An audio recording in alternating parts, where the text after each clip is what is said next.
Assalamualaikum warahmatullahi wabarakatuh. Selamat pagi anak-anakku semuanya dimanapun kalian berada. Mudah-mudahan pada saat ini kalian dalam kondisi sehat walafiat. Baiklah anak-anakku semuanya, hari ini kita akan mempelajari tentang pelajaran PKN yang berhubungan dengan materi nilai-nilai Pancasila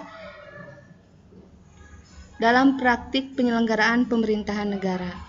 Perkenalkan, nama saya Elis Nurjana. Saya akan bersama kalian untuk menyampaikan materi yang berhubungan dengan materi tersebut.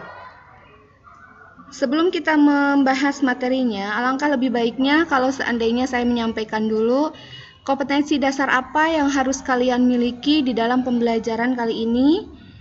Kompetensi dasar yang pertama yaitu tentang pengetahuan. Kalian harus tahu nilai-nilai Pancasila dalam kerangka praktik penyelenggaraan pemerintahan negara.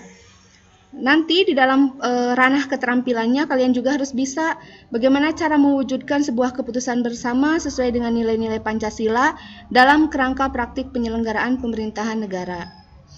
Jadi itu hal-hal yang harus kalian, kemampuan awal yang harus kalian ketahui untuk pembelajaran kali ini. Kita fokuskan pembelajaran kali ini di materi sistem. Yang pertama, sistem pembagian kekuasaan negara Republik Indonesia. Sebelum kita membahas tentang pembagian kekuasaan negara, kita harus tahu siapa yang berkuasa di negara kita, yaitu adalah seorang penguasa. Siapa penguasa tersebut nanti kita juga lambat laun akan mengetahui di dalam materi-materi selanjutnya. Anak-anakku semuanya, kenapa pembagian kekuasaan itu harus dibagi-bagi? Nanti kita akan tahu juga tujuannya seperti apa. Nah, sebelum ke sana kita harus tahu juga apa pengertian dari pembagian kekuasaan itu sendiri. Pembagian kekuasaan adalah suatu proses untuk memecahkan atau memisahkan wewenang yang dimiliki oleh suatu negara. Nah, itu adalah pengertian dari pembagian kekuasaan. Nah, sementara tujuan dari pembagian kekuasaan itu sendiri yaitu dalam rangka membatasi kekuasaan sehingga tidak terjadi pemerintahan yang sewenang-wenang. Jadi anak-anakku semuanya, kenapa kekuasaan harus dibagi-bagi? Untuk membatasi kekuasaan yang dimiliki oleh seorang penguasa, supaya tidak terjadinya hal-hal yang tindakan sewenang-wenang. Itu kenapa tujuan dari pembagian kekuasaan itu harus ada di dalam sebuah negara. Mungkin adik-adik sudah paham ya dari penjelasan materi sampai di sini. Nah, selanjutnya kalau adik-adik sudah paham, kita lanjut ke materi yang kedua, yaitu dari tadi pembagian, dari tadi pengertiannya, dari tujuannya. Mohon maaf, sekarang kita masuk ke jenis-jenis pembagian kekuasaannya. Nah, jenis-jenis pembagian kekuasaan itu bisa berdasarkan posisi yang vertikal maupun secara horizontal. Kalau pembagian kekuasaan secara vertikal itu berdasarkan tingkatannya. Jadi, kekuasaan itu bisa dibagi-bagi dari atas ke bawah.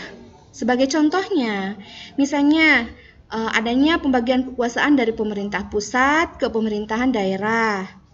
Nah, ada juga kalau misalnya di negara lain ada pemerintahan federal, pembagian kekuasaan ke negara-negara bagiannya. Itu adalah jenis-jenis pembagian kekuasaan berdasarkan vertikal.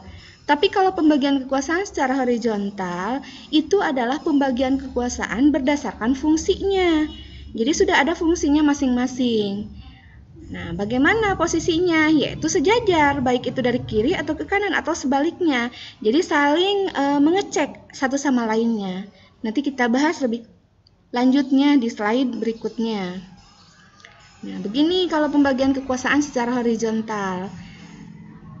Dibagi-bagi anak-anakku semuanya, kalau pembagian kekuasaan secara horizontal itu ada 3. Ada lembaga legislatif, ada lembaga eksekutif, dan ada juga lembaga yudikatif. Nah, ini adalah pembagian kekuasaan secara horizontal. Nah, pengertiannya apa? Pengertian, lembaga legislatif itu memiliki tugas sebagai lembaga yang membuat peraturan. Nah, itu adalah tugas dari lembaga legislatif.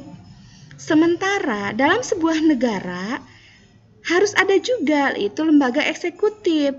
Tugasnya apa lembaga eksekutif? Tugasnya lembaga eksekutif adalah menjalankan peraturan. Nah, sementara yang ketiga dari pembagian kekuasaan secara horizontal yaitu lembaga yudikatif. Yudikatif tugasnya apa? Yaitu mengawasi jalannya sebuah peraturan. Jadi komplit ya, dari lembaga yang membuat peraturan, setelah peraturan itu ada, lalu itu dijalankan oleh sebuah lembaga eksekutif. Nah, setelah itu diawasi oleh lembaga yudikatif supaya peraturannya berjalan sesuai dengan koridor yang seharusnya. Nah, sistem ini dikenal dengan nama check and balance. Jadi, di antara ketiga lembaga ini, legislatif, eksekutif itu saling mengecek supaya apa? Supaya terjadi keseimbangan di dalam pelaksanaan kenegaraan. Begitu. Itu ada pembagian secara horizontal. Sampai sini mudah-mudahan paham ya materinya. Selanjutnya anak-anakku, kita harus bisa membedakan antara pembagian kekuasaan dengan pemisahan kekuasaan. Seperti mungkin yang sudah saya sampaikan tadi, kalau pembagian kekuasaan itu dibagi-bagi sehingga bisa terjadi saling pengecekan antara lembaga satu dengan lembaga yang lain. Sementara kalau pemisahan kekuasaan itu sudah dipisahkan sesuai dengan koridornya masing-masing. Nah, itu adalah pemisahan kekuasaan. Mudah-mudahan bisa membedakan antara kedua istilah pembagian kekuasaan dengan pemisahan kekuasaan. Selanjutnya anak-anakku, nah kita harus tahu kalau kita belajar pembagian kekuasaan, kita juga minimal harus mengenal siapa sih yang mengungkapkan dari teori pembagian kekuasaan tersebut. Saya kenalkan dua tokoh saja. Yang pertama adalah Montesquieu dan yang kedua adalah John Locke. Montesquieu mengungkapkan bahwa teori pembagian kekuasaan itu dibagi menjadi tiga, yaitu legislatif, eksekutif, dan yudikatif. Pengertiannya seperti yang sudah saya jelaskan di awal. Nah, teori yang diungkapkan oleh Montesquieu ini dikenal dengan nama teori trias politika. Mungkin baru buat kalian dan ada juga yang sudah paham tentang teori dari trias politika itu sendiri.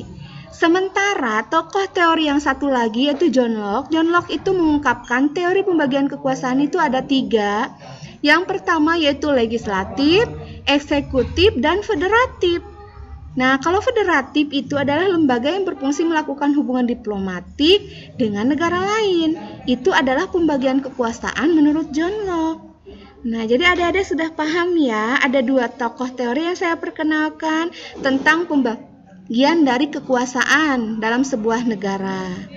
Nah, mudah-mudahan sampai sini adik-adik semuanya bisa paham materi yang saya sampaikan. Kita ketemu lagi di dalam pertemuan-pertemuan selanjutnya dengan materi-materi yang berbeda lagi. Mudah-mudahan kita semuanya sehat.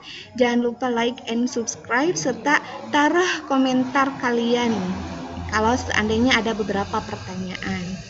Terima kasih atas perhatiannya. Mohon maaf apabila ada kekurangan-kekurangannya. Kita semua belajar di sini. Mudah-mudahan semuanya bisa sukses untuk paham mengenai tentang pelajaran pendidikan kewarganegaraan.